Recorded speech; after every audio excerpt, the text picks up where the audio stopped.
no, que estamos hablando de que era un sinvergüenza y que Jesús me quería, daba la cara por mí. Entonces, claro, cambió totalmente todo. Y en la esperanza y en la súplica, Él actúa, se tira del cielo, baja por cada uno de nosotros.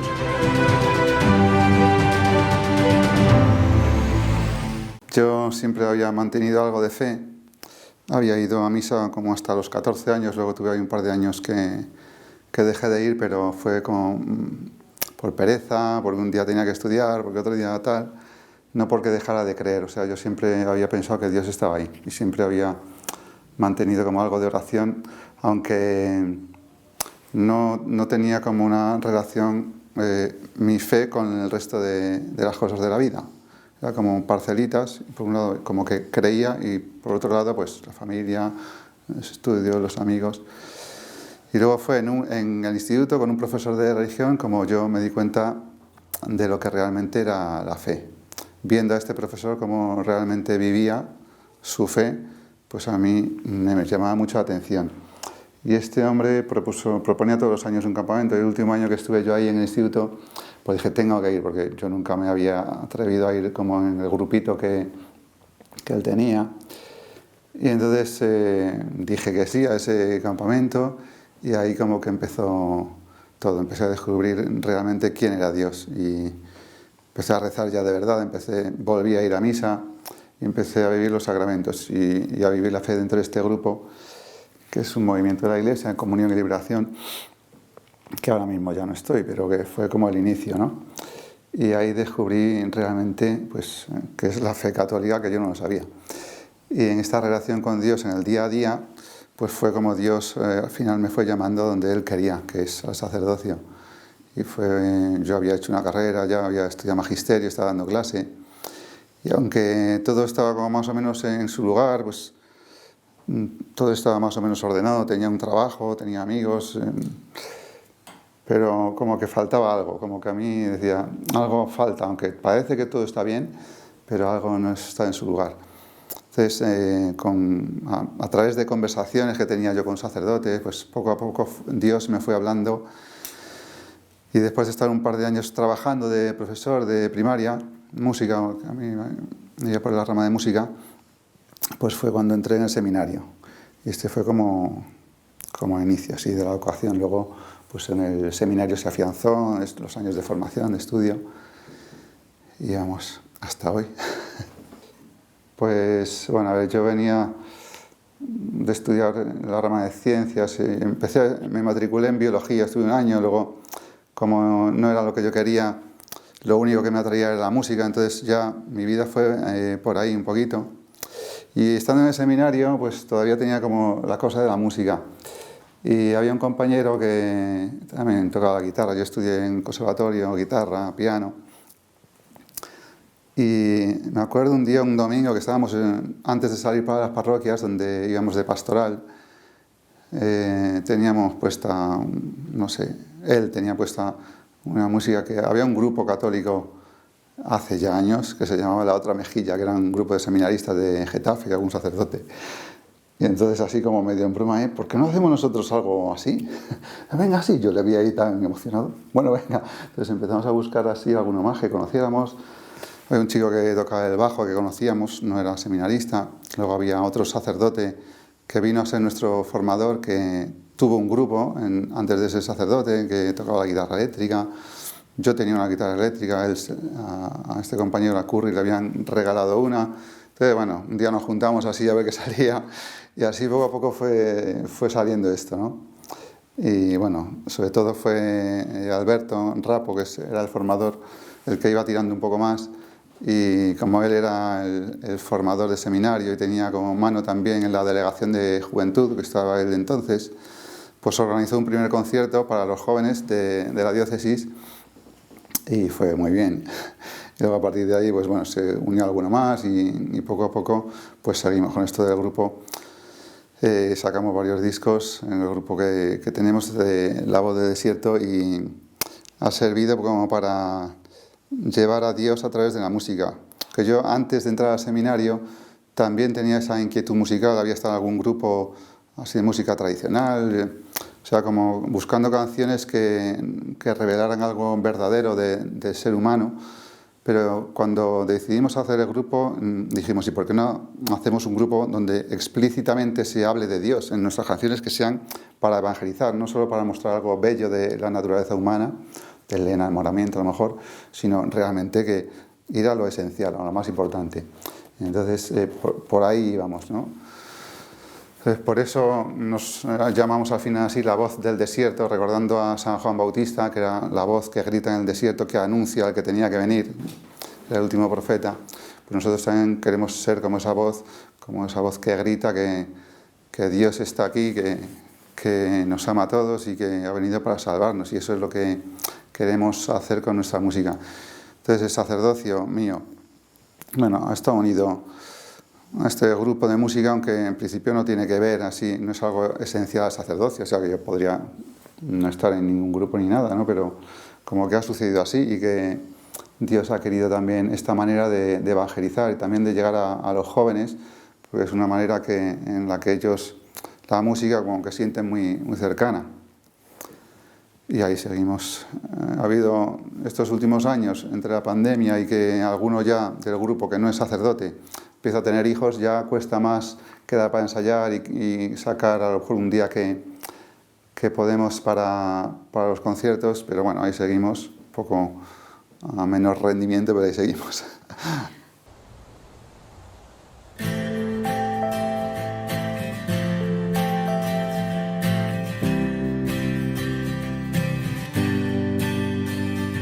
A pesar de mis tibiezas, de omisiones y pobrezas, a pesar de que he intentado que no estés en mi cabeza, a pesar de mis torpezas, de juzgar con ligereza, a pesar de que he ignorado tu presencia siempre cerca, a pesar de mis maldades, a pesar de mis chantajes, a pesar de que me busco y de que trato de evitarte, a pesar de falsedades, a pesar de los pesares, a pesar de mis mentiras que no ocultan tus verdades, solo quiero expresarte.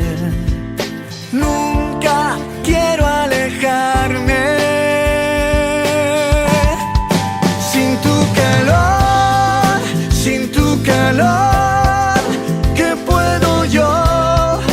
¿Qué puedo yo? Sin tu calor, sin tu calor, ¿qué puedo yo? ¿Qué puedo yo? A mí me mandaron de párroco a dos pueblecitos, a Estremera y Brea de Tajo, y allí hay un centro de menores que están ahí por haber cometido algún delito.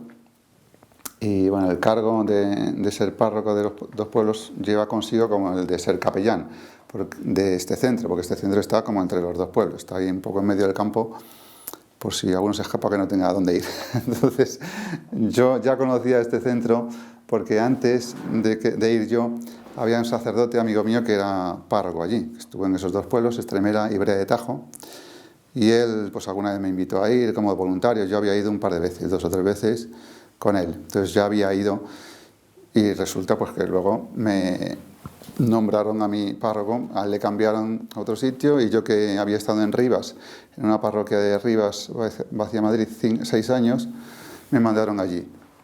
Entonces yo empecé como siguiendo un poco el método que tenía él, que era hacer un rato de deporte con los chicos, luego hablar de algún tema, algo de catequesis, y luego acabar con la misa. Entonces esto hacíamos los domingos.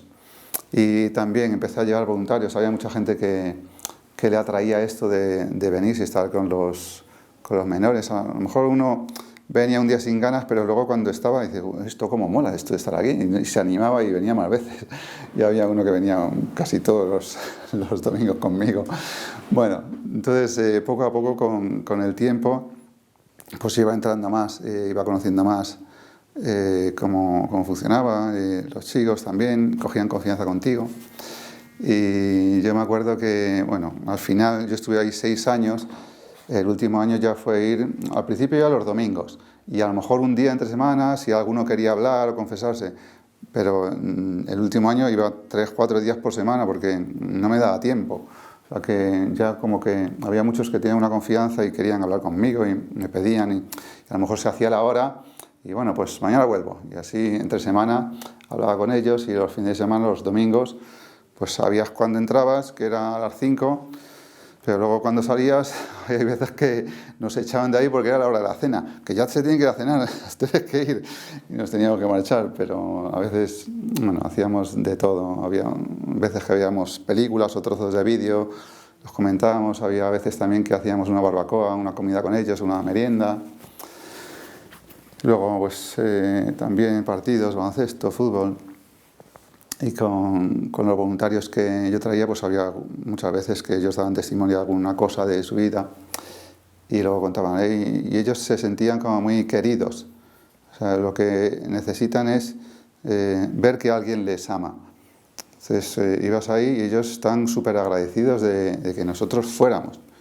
O sea, les sorprendía que sin cobrar, porque bueno, los voluntarios que venían conmigo, es que iban ahí, claro, de voluntarios, o sea, sin cobrar nada, quisieran estar con ellos. Eso les sorprendía un montón. Y bueno, lo del tema de tocar ahí, pues fue a través de Juanjo, que era coordinador en el centro, conoció también la música que hacíamos y nos dijo un día, oye, ¿por qué no tocáis aquí? ¿Hacéis un concierto aquí dentro? Y estuvimos viendo la manera y al final pues tocamos ahí. Fue una experiencia muy bonita también de evangelización para ellos, porque bueno, había algunos que sí que me conocían porque venían al grupo que teníamos los domingos, pero otros muchos a los que habían invitado que no estaban apuntados como a esta actividad de los domingos, que bueno, los premiaron por buen comportamiento y estaban ahí también en el concierto y todos como muy tocados y agradecidos, porque nosotros en las canciones, o sea, las canciones hablan directamente de Dios, de la fe, son a veces pasajes de la Biblia, otras veces experiencias de alguno de nosotros, de la oración, a veces del vacío de una vida sin Dios. Entonces, entre cada canción, pues uno de nosotros es como que introduce la canción, la explica, entonces también eso ayuda, ¿no?, a la gente que no tiene como una fe viva, pues que le cuenten esa canción de qué habla, pues también es una ayuda. Y así fue como tocamos allí. Pero sí que yo he visto claramente que Dios está muy cerca de los que más sufren. Ellos contaban experiencias que uno decía, ¿cómo los ha cuidado Dios? Aunque te cuentan experiencias de grandes sufrimientos, también te cuentan experiencias de cómo Dios los ha cuidado, aunque ellos no sepan decir que ha sido Dios. También cosas incluso extraordinarias o sobrenaturales, que tú dices, esto no suele suceder. O sea, cosas que ellos, visiones o cosas que han sentido, o sea, que Dios está cerca de los que más sufren. Y las palabras que nosotros decíamos, o las canciones, cuando dimos el concierto, pues no sabemos hasta qué punto eso les ha servido, yo no sé. Yo mantengo el contacto con alguno que ha salido, que tal, pero es complicado. O sea, como no haya algo que le saque de ahí, de ese círculo, como esa vida que ellos tenían, pues es complicado. Si vive sin Dios, no va a encontrar su plenitud, aquello para lo que ha sido creado. Va a tener siempre una insatisfacción, un vacío dentro. Les da igual que sean menores con problemas o que sea gente que aparentemente tiene una vida buena. O sea, uno que vive sin Dios no puede ser feliz nunca. Y nosotros a donde nos dirigimos es al cielo. O sea, tenemos que tener claro que Dios lo que ha pensado para nosotros es la vida eterna. Nosotros, como sacerdotes, tenemos que llevar a la gente allí, que es para lo que Dios nos ha creado, para una vida eterna que no se acaba nunca.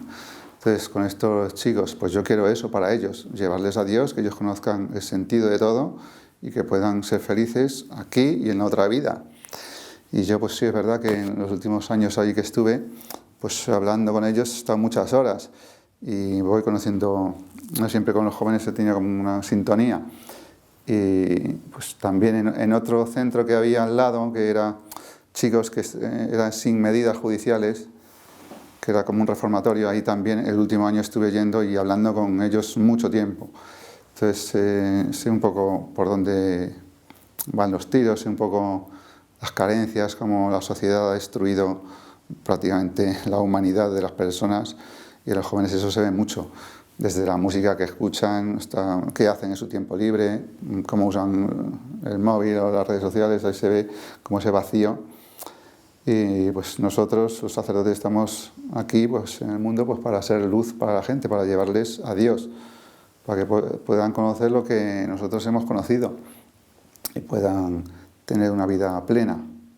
O sea, lo que hacemos ahí, pues muchas veces ellos ven que les ayuda, pero luego una vez que salen, o sea, había voluntarios, varios que me lo dijeron, oye, hay que hacer algo para cuando salgan de aquí, porque claro, vuelven a lo mismo de antes, al mismo ambiente, es que van a acabar otra vez viniendo, o a la cárcel de adultos, porque es lo que conocen, es que no hay manera de sacarles de ahí si no conocen algo más que esté fuera de aquí. Entonces siempre estaba como esa preocupación, hacer algo para cuando salgan. Pero claro, los medios, era que no teníamos medios, no teníamos manera de hacerlo, o sea, estaba como el deseo, ¿no? Varias personas que me lo decían. Yo mantuve contacto con Juanjo unos meses o un año después, nos mandamos algún mensaje, ¿qué tal estás? Tal. Entonces me empezó a contar que como que estaba haciendo una asociación, algún día quedamos ahí en Mejorada, me estuvo contando más, y yo al principio no sabía muy bien de qué iba eso. Me sonaba un poco extraño, no sabía bien, porque tampoco tenía mucha forma, ¿no? Tampoco estaba como la cosa empezando, pero me empezó a ilusionar, porque yo le veía a él como tan ilusionado. Entonces, bueno, a lo mejor esto es una respuesta a eso, como ese deseo de acompañar una vez que salen, que también ese deseo que presentaban otras personas, ¿no? que venían conmigo, y yo también, porque yo también decía, es que esto, si no haces algo después, es que como si no hubieras hecho nada, vuelven a lo mismo. Y entonces parecía como que era la respuesta a ese deseo, de seguir acompañando y de seguir sanando a esas personas una vez que ya no estás con ellos porque se van y no sabes dónde van.